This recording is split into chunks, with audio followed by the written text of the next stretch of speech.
Welcome to Still City Growth. I'm your host, Bill Ildenfritz. Each week, we'll explore the passions, expertise, and experiences of business owners and founders in the greater Pittsburgh area. Still City Growth is proudly sponsored by Murphy Business of Pittsburgh, committed to providing exceptional services to meet all your business needs. Let's dive in. Well, I'm excited to be here today with this next guest. Him and I have had many conversations that were extremely enjoyable. He has advice on many different topics. He's an expert in growing small businesses, working as a fractional chief operating officer for companies looking to scale. He's the co-founder of Ateed, a company built on the mission of empowering small business owners with AI. He's the chief executive officer at IAS Business Coaching Consulting. Doogie Levine, welcome to the show. Bill, it's a pleasure to be here. I'm really looking forward to talking with you today and sharing and, getting to share one of our great conversations with everybody. Excellent. Well, Doogie, we start this show always with this number one question. Are you ready for it? I'm ready. What is the number one most important strategy for growing your business? You always like to come out with the hot and heavies right off the bat. I do, but that's why you're expert. You'll give me a solid info. So I think about this question a lot. It really, for me and what I do, it's how, right? How is the most important thing to growing a successful business, right? Understanding how to integrate people into your business, let them be customers or employees. It's understanding the how of your business. How do you do what you do? How do you want to do what you do? And it's really that simple as what are those questions? And then being able to answer them. Because if you can answer how, then you can grow. Totally agree. Let me ask you, so let's say I want to follow your methods. What's the first thing I should be doing? If I'm a business owner, driving the car right now, listen to you talk, what's the number one thing I should focus on? So if you want to focus on things, first of all, making sure you have your directional maps in place. So there's three basic maps to where a business is going, right? You have your exit plan, as you're very familiar with, Bill, right? In your world. Yeah. Right? What's the end look like? How are you planning on transitioning your business? Regardless if you stick to it or not, having one at any stage is extremely important because that's your North Star map. The next is your budget, right? That's the current map. That's the financial map for the next 3 steps. If that's 3 years, 5 years, 10 years, whatever those steps are. And then the strategic plan is the execution map. What are the things that are actually getting you to each stage? So if you want to follow the methods, make sure you have those 3 maps first. And then it's cool. Now that you've identified the what's, what are you looking for financially? What are you looking for operationally? And what are you looking for in the end? Now we can go and start digging in and saying, okay, cool. How are you going to do this? What tools do you need to build? Who do you need to bring in to help you actually achieve that? Yeah, that's excellent. Tell me a little about strategic. So if I'm sitting down with you saying, hey, I want to strategically grow my business, what are some of the things you talk about? Honestly, if someone was to come to me and say, I want to strategically grow my business, I'm going to start with, what's your definition of strategic? Excellent first question. We're going to start with that right there. I'm like, what are you thinking? How are you defining strategic? Because a lot of people get strategy and tactics confused. Elaborate. That's actually an excellent point. Elaborate on me. Yeah, so a lot of people think oh, I need social media. That's a tactic. Whereas strategy would be, okay, I need to grow X number of customers, and I'm going to come up with a multi-step plan with many different touch points to do that. Now that's strategy. Yeah, no, that's excellent. What if the person kind of comes to you and just says, you know what, Doogie, I got to grow my business, but I'm not sure how. What do you say to them? I'll be like, perfect. Great. So we've got right now, you're an open canvas. You want to grow your business. We'll start by actually, first of all, most people come into me without those 3 maps in place. Yeah. That I spoke about at the beginning. So we'll start there. Let's build those maps, right? If you don't know, I know I need to grow. Cool. Why? Well, the exit's going to answer that question for us.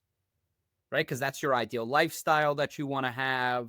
That's when I do an exit plan, I don't just do what's the transition plan for the business. I do, cool, what's your lifestyle? That's actually where we start. How do you want to live? And then from there, we can actually backtrack and identify what would growth look like for your business to get to that lifestyle, either in the operation of the business, like I can hold on to the asset, or in let's build it up so you can sell it because your lifestyle says you don't want to run anything. Yeah. No, I agree with you. I agree with you. And I'm please expand on this, but I will tell you, as a business broker, the number one thing I see is people do not have an exit plan, or they're like 6 months out and they say, "Hey, Bill, come help me sell my business." Yeah, I mean, we've had that conversation a half dozen times about people really being unprepared for that transition. And I start, I work with a lot of, let's call my ideal clients somewhere between the age of 35 and 50. So they're not necessarily, they're all roughly 10 years away from their ideal exit when I start working with them. But none of them have an ideal exit, right? So, but I start with that because I'm like, cool, if you want to work on this and get there in 10 years, what is it? And it's a game changer once they do this. And it would be a game changer for you if people came to you and said, here's where I'm going and here's where I'm at. And by the way, it says in my plan, I'm 3 years away from selling. It's time for me to talk to you. And why? Why is that so important? Why is planning ahead important? If you have no plan, you're just reacting, right? Like, it's not the fact that the plan's going to be perfect, because it's never perfect. But without a plan, you have nothing to change. You don't know where to change. You don't know what to judge against. And I know you've encountered this in the businesses that you work with. The ones that have lack of planning in their preparation to sell or in their preparation in the business, they're the ones that sell for less every time, if they sell at all. Correct. Yeah, I agree. Because I mean, that's the point. And let me just say, right? Hey, I'm $1 million in revenue. I want to be at $5 million in revenue. I want to sell for this number. If you don't think about that ahead of time, then you're 6 months out and you either have a decision to make, like, oh, okay, I'm going to work my business another 3 to 5 years. Or as you just said, I'm going to sell for a lot less. Well, it's also like, great, you've identified numbers. I hear that all the time. Why did you want that number? What's that number give you? Next, who's the ideal buyer of your business? Right? Like, if you're not doing with that in mind from the beginning, of like, I'm selling to a specific person, then you're letting the market dictate, versus say you have this idea is like, no, I'm going to sell it to my employees. So I'm going to develop them up, have them, really feel like they own the place, get control, and then I'll sell it to a group of 3 employees that want to own the business. They're going to feel more emotionally attached. You're going to get a higher value for that business because of their emotional attachment to it. Yes. So it's like, if that's your intention, now you've designed it, you've built it up, you've trained your employees, you've developed that culture, you've given them value. You can show, cool, we hit 5 million. You are on the path to hit 15 between the 3 of you if you work really hard and keep growing. Yeah. Let me ask you this question. A lot of people think, the only way to, quote, make more money, sell for more money, is just to get more revenue. But is that true?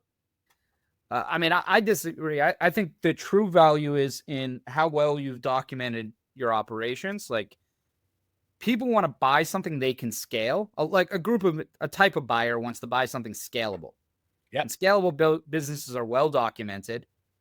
They have low risk, so they're not dependent on a singular key employee or a singular customer.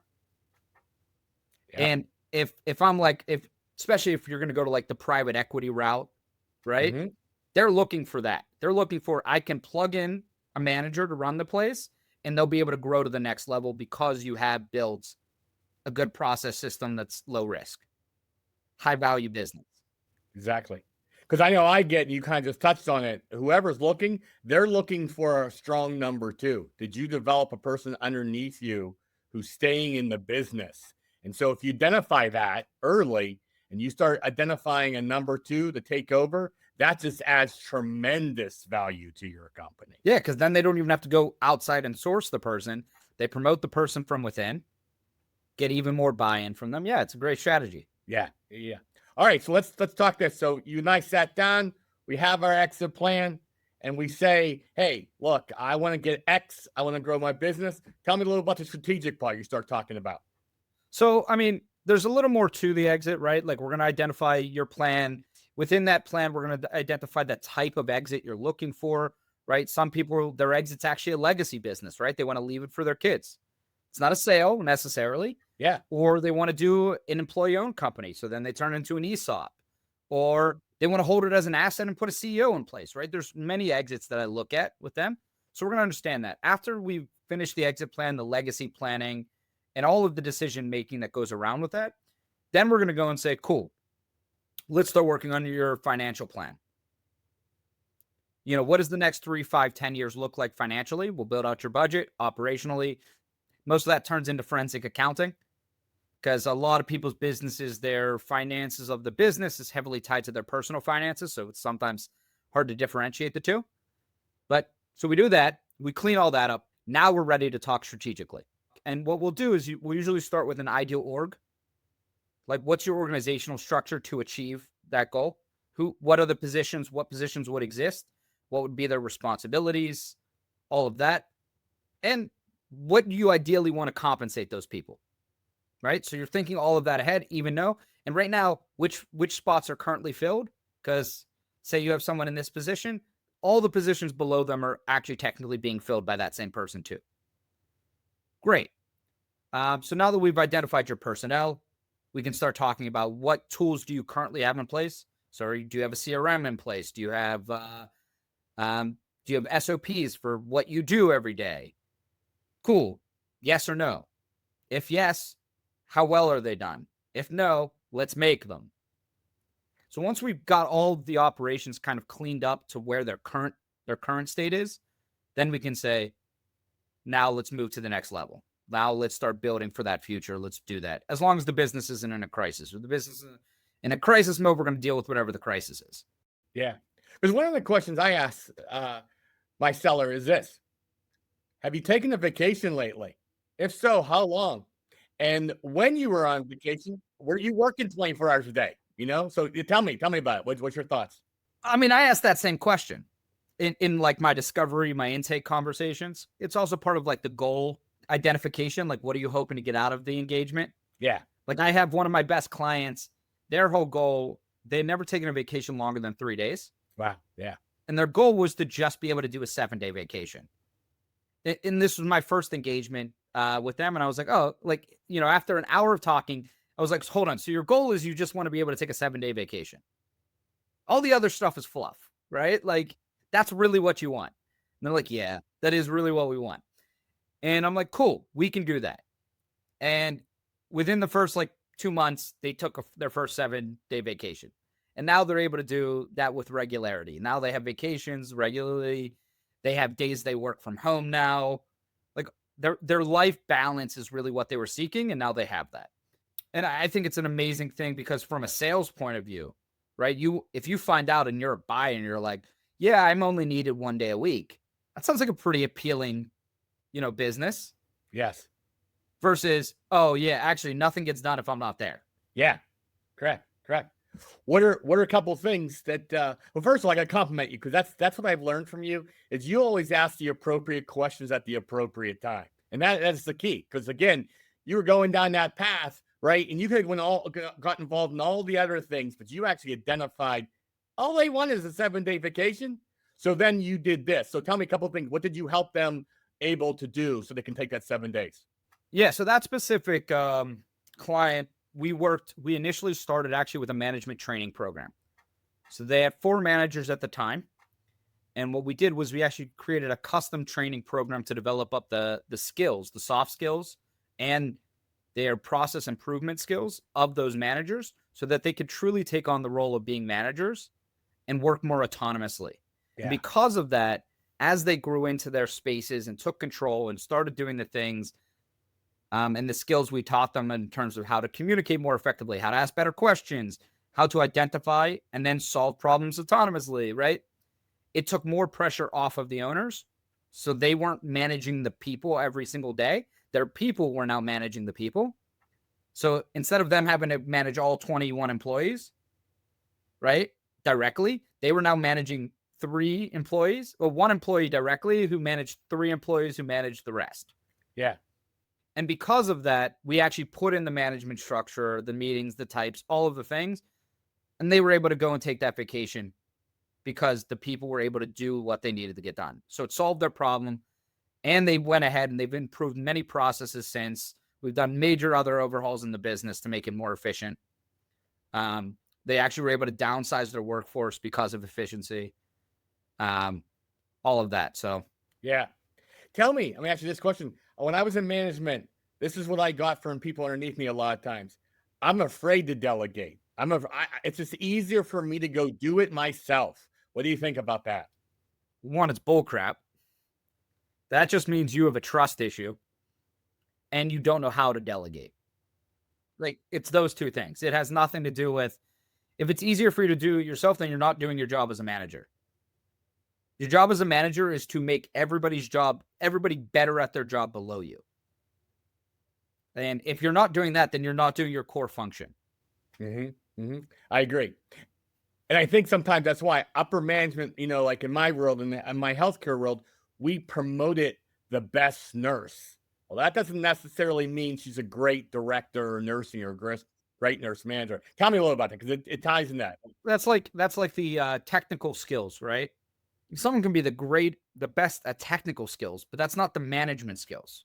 Like, think about there's a lot of sayings around teachers. Teachers are rarely the best at doing the thing, or coaches, right? They're not the best. Like, the best players in sports don't become coaches. They actually usually struggle when they do, because they thought the game at such a high level. But all those best players had coaches to get them to be successful. The coaches are the people that understand it and can explain it the best. Not necessarily do it themselves the best. They can usually do it to a high level of proficiency, but usually the people below them are better. Like, so my first business, as you know, was a summer camp. And one of my things was I used to hire people, like teenagers, that were better than me when I was at their age. And some of them were better than me even at the age I was at when I was running the camp. And it's because I was good at explaining what I wanted them to do, how I wanted them to do it. And then their own innate talents were able to elevate that to the higher level. And if you think as a manager, as a business, and not threatened by the people below you, which sometimes is the reason why you're afraid to delegate, because you're like, well, if they rise to the top, they're going to replace me. No, actually, they'll probably move you up and have you work with more people. Yeah, exactly. Because if they do get rid of you because of that, then they're a dumb company and don't deserve you. So, I mean, yeah, that's what I think when it comes to those kind of hiring and the way people think about it, man. Like, that's just. No, I agree with you. Well, in a minute here, I'm going to move on to just AI, because obviously AI, I know your other company helps with growth and stuff too. Is there anything else you want to add about, anything we talked about, or anything I didn't ask you maybe that you want to elaborate on in the first part here so far? I mean, we're talking about building business value, and we're talking about, preparing people for sale and all of those types of things. And it's really important. I know you emphasize this a lot, but is really doing that well ahead of time. I'm just going to harp on that again. It's like, by doing it well ahead of time, you're going to be able to actually sell it, versus the panic sellers, the last minute things. So I'm just going to reiterate that message, like, do it ahead of time. Yeah, no, I totally agree. All right, so let's go on to another topic. I was fascinated I think the last time we chatted, we talked a little about your new company, AI, but just in general, AI. How is AI? What do you see? What do you see about the growth of helping AI grow a business? What are your thoughts? So AI is like a few things.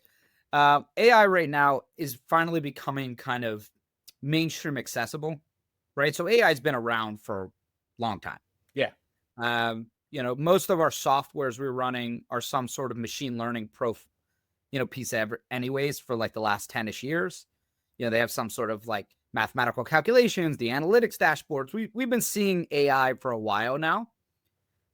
But with LLMs, large language models, we're finally way to interact with that data. Everyday person can interact with that data.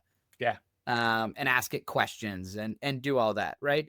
And that has created an amazing opportunity, because businesses are repositories of information. Yeah.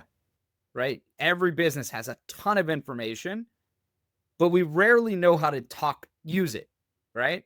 And that's where the value comes into a lot of businesses, is being able to take your information, teach it to a model, and then ask that model for insights.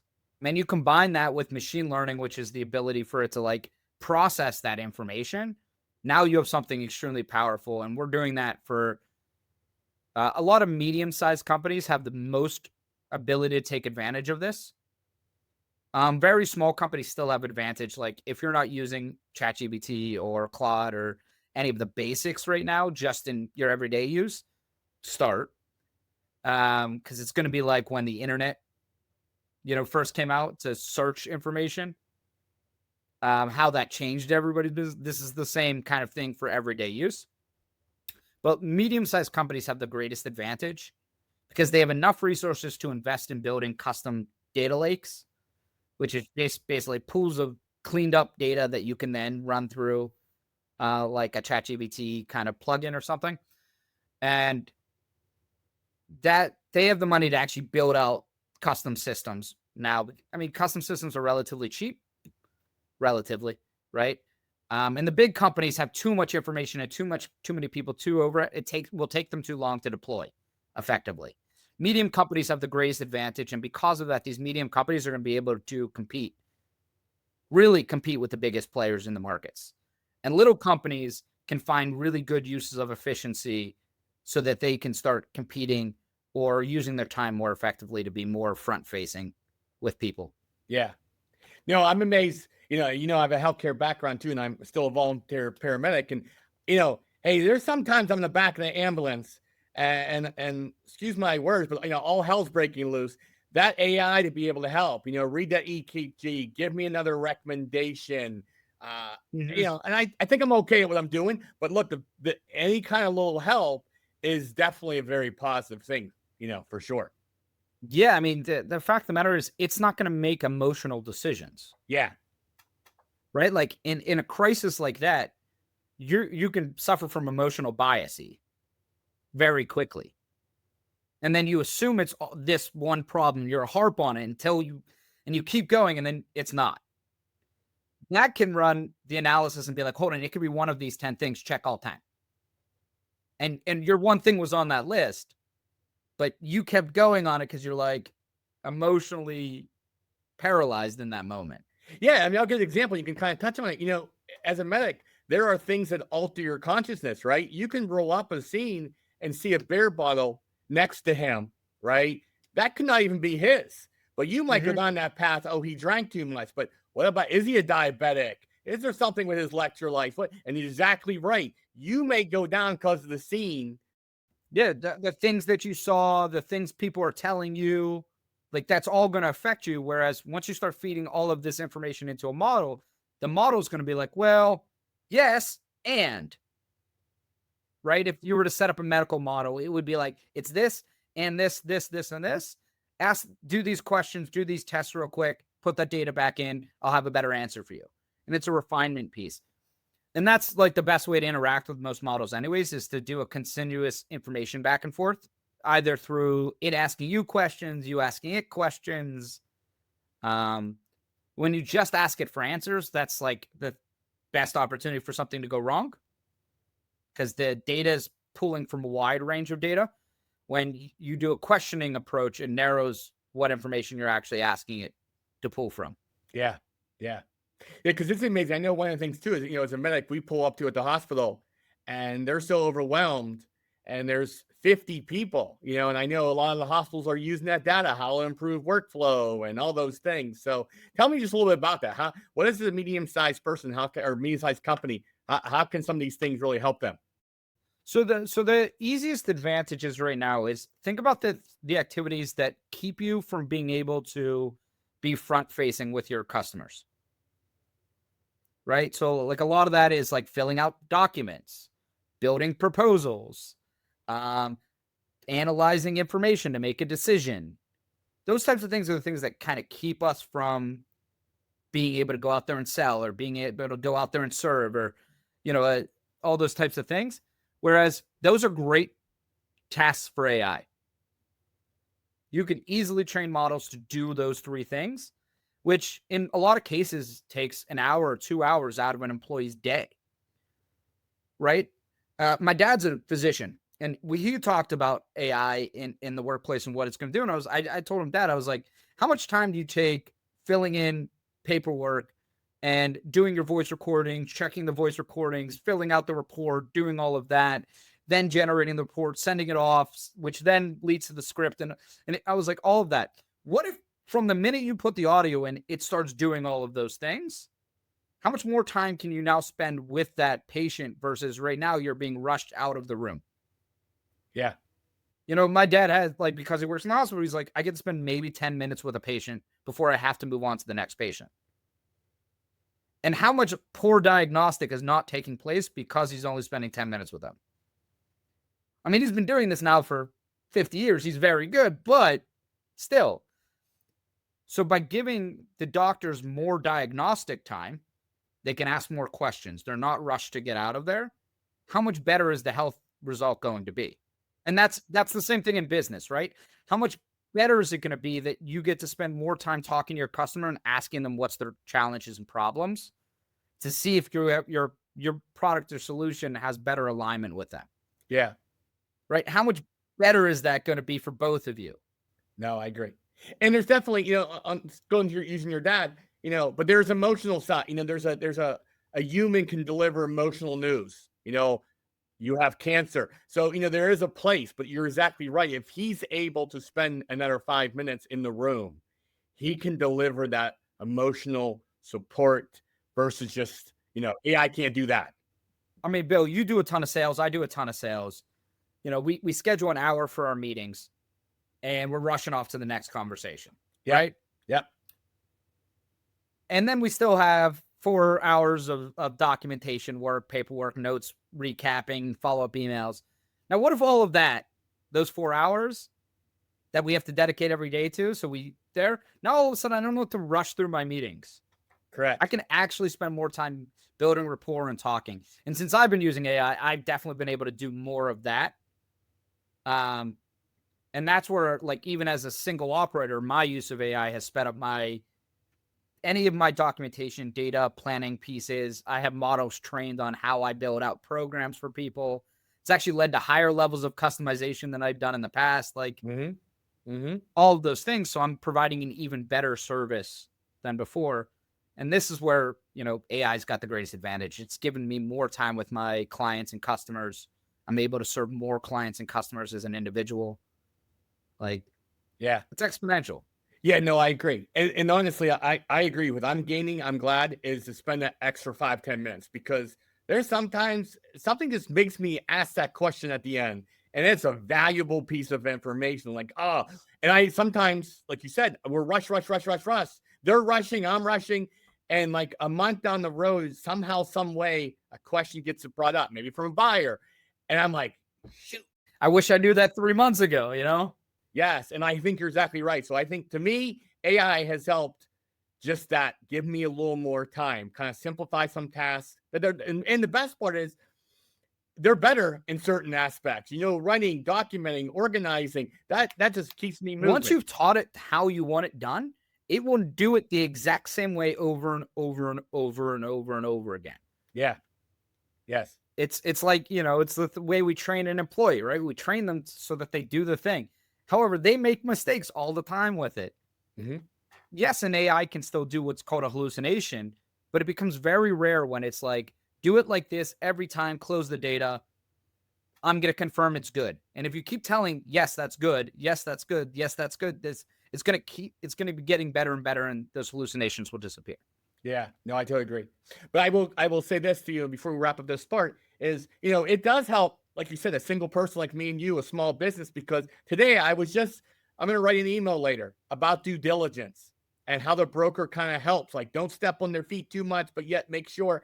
And I actually put it in ChatGPT, and it kept going. It gave me an idea. Then it said, hey, do you want this specifically? And it eventually went down and said, do you want a checklist to send to them? So it's interesting how chat, just simple. And as you said, make sure you're still interacting with them. Yeah. And my favorite LLM thing is I'll give it a prompt like, hey, I want to do XYZW. This is who I want to do it for. This is how I want them to feel while we're doing it. I give it all this information. And then I say, ask me 10 questions on things that would be useful to enhance my prompt Yeah. and the result that I can provide the client. So then it asks me 10 questions. I answer the 10 questions. And I say, cool, great. I either say, go ahead and do what I ask you to do, or actually, you know what, ask me more questions. And then basically it's interviewing me, and I give it a ton of information, ton of details. And then I'm like, make the thing. And it's exactly what I would have spent hours making myself. And that whole interaction takes me 15 minutes. And I rolled out an entire program for somebody in 15 minutes. It is, and exactly it. Asking the appropriate questions, like you said, that is absolutely just amazing. To me, it's amazing. I'm fascinated by it. I know you're involved much more than I am, but I'm fascinated by it. It helps me tremendously. And the things we're like, one of the projects we're working on for a larger company right now is automating their proposal writing. So the proposal writing took about an hour of a person's time per client per week. So what we're doing is, from their data, we're able to generate the proposals based off of their research that they have to do. They go source the right material, all that. So what they would then do is then pump it into like an estimating software. The estimating software would give them numbers. The numbers would then be taken and they put in the proposal. So from the time they insert the research information, it will then use historic information, generate the proposal, all the different document types that come of it. And then all they have to do is review it. And in addition, it's going to prioritize, here's the clients you should be looking for based off of the type you're looking for, the work you want to do. So we'll be able to actually mine their current clients they serve. They got, 15,000 clients or something like that. And be like, these ones are right for the same type of work based off of. And because of that, it's like they're going to be able to go be proactive versus right now, the industry standard is to be reactive. When something fails, that's when they go and fix it or replace it. But if you can go to somebody before it fails and say, hey, in 2 years, this will likely fail. Let's start budgeting and planning your work. They can plan that work out for a year and a half in advance and put it on a schedule. And that client can also budget for that. All of those types of things, enhancing the relationship with the clients. In addition, that person that was doing all the proposal writing, their time is now spent with clients, because they don't have to spend that hour actually writing them. They now spend less than 10 minutes reviewing it. It's amazing. It's amazing. You and I can definitely go on and on for AI forever. So, but so let me tell you, you've helped, solve some problems for others and stuff. Let me ask you this question, Doogie. Is there one challenge our listener community can maybe help you solve? Is there anything we go out to business owners? Is there anything maybe you're out there, you're thinking about that maybe our business owners can help you with? So for a team, we are looking, we've started the process of looking at people to come on our team in a sales capacity. But it's not a public facing thing. We're doing something pretty much kind of in our networks, so to speak. And I would say, actually, if people really want to help, my businesses grow and get involved, is one, I run a whole bunch of networks. I have an AI networking group. I have just a general business networking group. So I welcome them to come in and, attend these events if they're in the Pittsburgh area. And also, invite me to yours. Like, I love, my favorite way to grow business is through person-to-person networking, in-person networking. So that's why I'm like, yeah, people want to help, come to my groups and I'll come to yours, and let's make a relationship. Yeah. Oh, excellent. Excellent. All right. So the first half we kind of learned from you. The second half, I'm going to learn more about you, Doogie. So love to learn more about you. Like I said, take me back in time when you're little Doogie. Did you know you'd be running and growing a company? No. So littlest Doogie memory is Doogie wanted to be a weatherman because of Joe DiNardo. So, Pittsburghers know Joe DiNardo. Yeah. He was a weatherman for years. So that was my first aspiration, was to do that. But I've always had an entrepreneurial kind of, tweak. In middle school, I started selling Pokemon cards and Magic the Gathering cards because people were really interested in it. I wasn't. And my brothers had a phase. So they had a pool of, hundreds of cards that they weren't using anymore. So I was like, cool, I have a free product that's in demand. I'll go sell it. And since I didn't know the value of anything, I put them all in a trash bag. This is my first business memory. I put them all in a trash bag and I said, $1 a pull. And you can get anything from the worst card to something really great in there. And I ended up selling, this. And I'm like, you get a card, and a lot of the time the cards are crap. And it was my first business. I didn't know I didn't know the product, but I knew the demand. And I'm like, a pack of cards is $1. But there's no and so that was my first business. And then, I did little things like that through high school, but never thought of myself like I'm going to open a business or do anything. Then I had my first career, which was all in youth work. Okay. So from the time I went to summer camp for the first time, I was like, you know what? I think I want to be a camp director, right? It started in my head, and around 18, 19, I was like, you know what? I think that's kind of what I want to do with my life. So I started climbing the youth rank ladders. I worked at boarding schools, but there was a common thread in the positions I kept getting hired to do, which was I was hired to figure it out. Yeah. So I was hired at these mostly nonprofits to build a new department, to build a new thing that they'd never done before. And so that's also very entrepreneurial when you're the person being hired for the first time to create the thing. And then I had the opportunity after moving to Colorado, I had the opportunity to help the Boulder JCC start a summer camp. And this is my first camp. They brought me in as the director to build this camp from scratch. And I built it. And this is why I call it my first real business, was building this summer camp, this nonprofit summer camp, because I had to do all the things from working and assembling a board to building partnerships and recruiting kids, all the things. Whereas if you take over a summer camp, it has some legacy. This has no legacy. And building out a culture, all of these things. And I was like, huh. And then I did it. So I was 28 years old, and I finished I'd hit my peak goal in life, which was to be a camp director. And I started asking myself, now what? In hindsight, it's a crappy goal, right? To just do a singular thing is a really bad goal. So then I ended up moving back to Pittsburgh because I hadn't lived here in years. Over that time, I lived in 10 cities around the world. So I moved back to Pittsburgh, and I was like, let's see what being an adult in Pittsburgh's like, whatever. So I was here. I took some jobs. And then right around that time, I was thinking about actually moving to Spain to go study Spanish because I always wanted to do that. This little thing popped up in the world called the pandemic. Ah, yes. So I didn't end up moving to Spain. And I was here, and it was a weird time because no one was hiring. Hiring slowed. It showed the pandemic was coming more than science did, because hiring slowed substantially before it occurred. So true. So there was no jobs available. No one was looking at things, and I was starting to burn through my Spain fund. Luck interceded. A friend came up to me and said, I have a buddy who wants to start a nonprofit. Will you help him? I'd been a part of starting nonprofits. So I'm like, that's what my career. So that was how I started. My IAS was born out of that interaction with the company's called the Assisted Goals Foundation. And that was the first business I helped him take his idea to launching and raising their first $60,000. And I was like, maybe there's something to this. So I started with startup coaching, but there's not a lot of money in startup coaching because most people don't have any money. And then I started meeting business owners and networking. And during the pandemic, a lot of people entered in saying, I need to do marketing and sales. But for a lot of business, it was a gangbuster time. Businesses were selling a ton during the pandemic because people had excess money, they had excess time. So they were buying like crazy.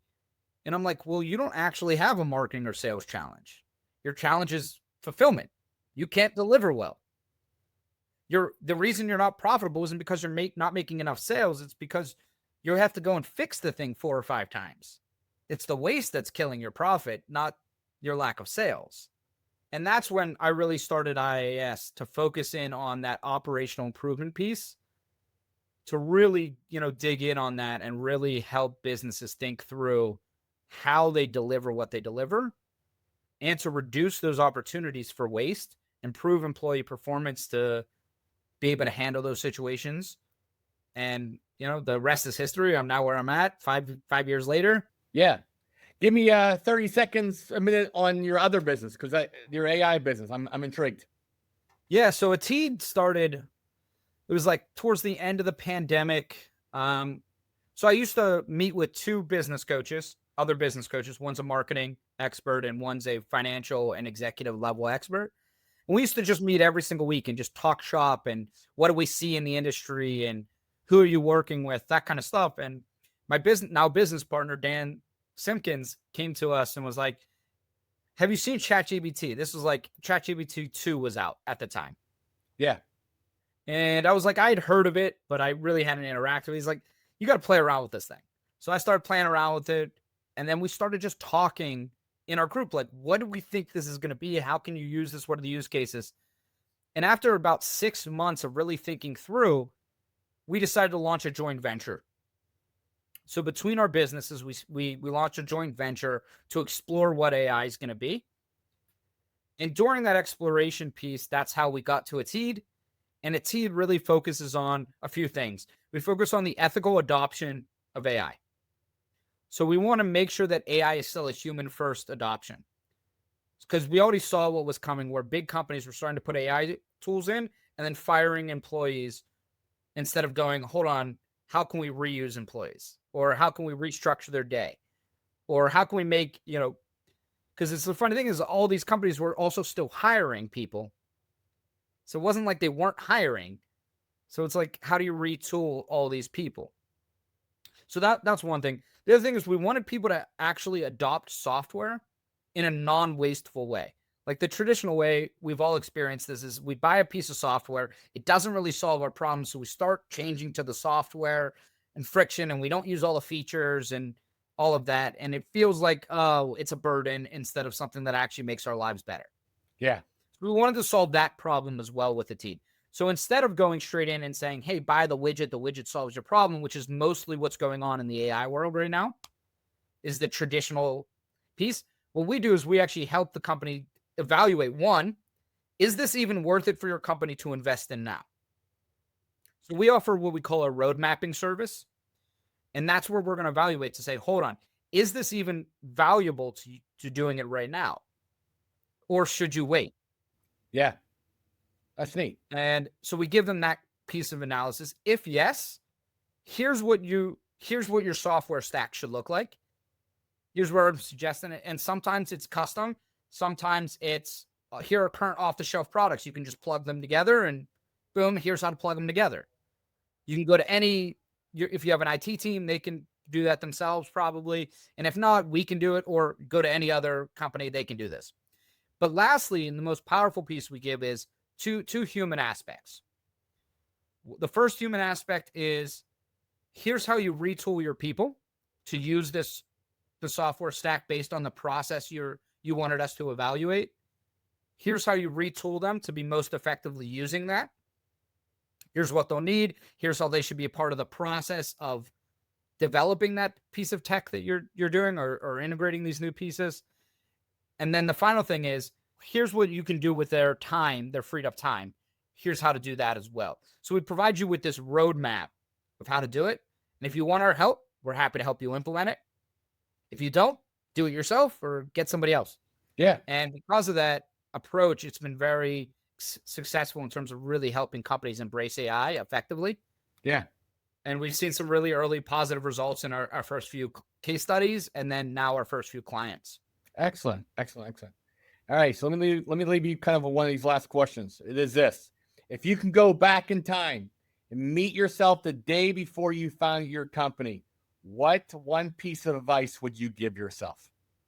Well, since I'm an accidental entrepreneur and didn't realize I was going to start a company, is, hey, bud, you're going to start a company tomorrow. Probably what I tell myself. But yeah, I mean, in terms of advice, I'd be like, just enjoy it. Like, being an entrepreneur is not for everyone. Mm-hmm. True. Right? There's a lot of down. Yeah. I think our culture glorifies entrepreneurship, so people seek it, mm-hmm. which is a good thing. And it doesn't really account for all the tough times. And when, really successful entrepreneurs go back and talk about their tough times, they don't, you really can't understand until you felt it. No one's sitting there with a camera watching, eating ramen, because you had to make the choice of like, am I investing in my ad campaign, or am I investing in eating properly this month? Like, right? Like, Yeah. they're not filming that experience, so you can't see it. You can just hear them tell that story. And yeah, there's a lot of hard that comes along with it, but it's a fun journey if you don't mind struggle and pain, and you like find that once you get done with struggle and pain, how much better it feels, entrepreneurship's right for you. Yeah. If struggle and pain stops you from thinking and solving problems, then guess what? Get a job. Yeah. Yeah. So true. So true. So Doogie, how can we connect with you? If I want to learn more about you, connect with you, how do I connect with you? Yeah, so there's a bunch of different ways. The easiest two are connect with me on LinkedIn. I'm Doogie Levine. There aren't many of us. It's pretty easy to find me on LinkedIn. So connect, send me a connection message. Happy to connect with anyone. The next way is see one of my events or a networking events. I'm at networking events in the Pittsburgh area all the time. And lastly, you can check us out. For general operations, you can go to my website, which is www.ideasactionsuccess.com. For AI operations improvement, www.at.com. And, happy to connect with you. My emails are just Doogie@at and Doogie@ideasactionsuccess.com. So it's pretty easy to find me. Happy to talk with anybody. Looking forward to helping whoever I can. Perfect. Well, let me definitely say thank you I thought it was a great almost hour here chatting. Learned a lot from you, like I always do. So I definitely appreciate that for sure. Thank you, audience, for listening. If you learned something today or laughed, please tell somebody about our podcast. Again, Doogie, it was a pleasure talking to you for sure today. This has been another exciting episode of Steel City Growth. See you next time. That's a wrap on another episode of Steel City Growth. Thanks for joining us. For show notes and more, visit steelcitygrowth.live. Steel City Growth is proudly sponsored by Murphy Business of Pittsburgh, offering expert guidance in buying, selling, and valuing businesses to help you achieve your goals. Until next time.